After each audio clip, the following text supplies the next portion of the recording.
perfect bloom of privacy. It was in those earliest days, if ever, that he had come near loving her, though even then his sentiment had lived only in the intervals of its expression.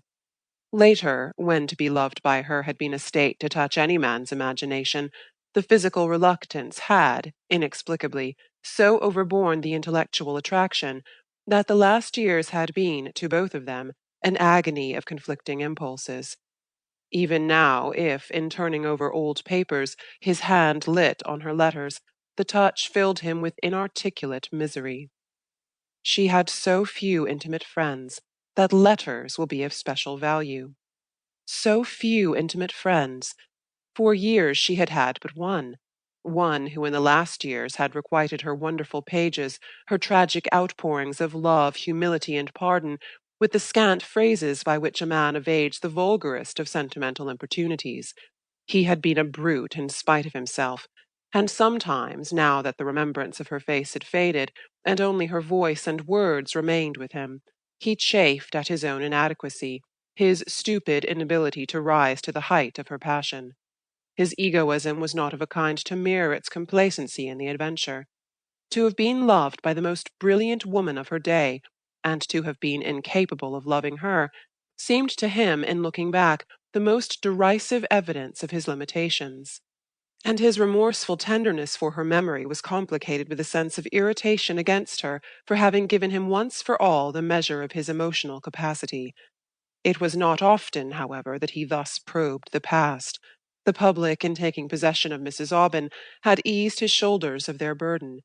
There was something fatuous in an attitude of sentimental apology toward a memory already classic.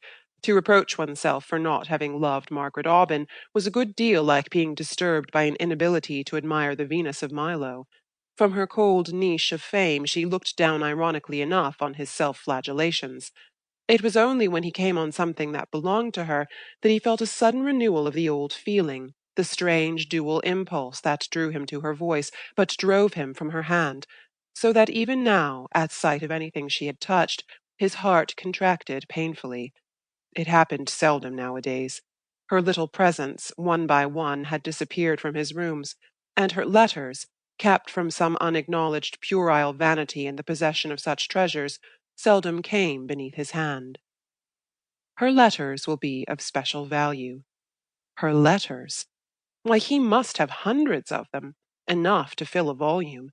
Sometimes it used to seem to him that they came with every post. He used to avoid looking in his letter-box when he came home to his rooms. But her writing seemed to spring out at him as he put his key in the door. He stood up and strolled into the other room. Hollingsworth, lounging away from the window, had joined himself to a languidly convivial group of men to whom, in phrases as halting as though they struggled to define an ultimate idea, he was expounding the cursed nuisance of living in a hole with such a damned climate that one had to get out of it by February, with the contingent difficulty of there being no place to take one's yacht to in winter but that other played-out hole, the Riviera. From the outskirts of the group Glenard wandered to another, where a voice as different as possible from Hollingsworth's colourless organ dominated another circle of languid listeners. "Come and hear Dinslow talk about his patent, admission free," one of the men sang out in a tone of mock resignation. Dinslow turned to Glenard the confident pugnacity of his smile. "Give it another 6 months and it'll be talking about itself," he declared.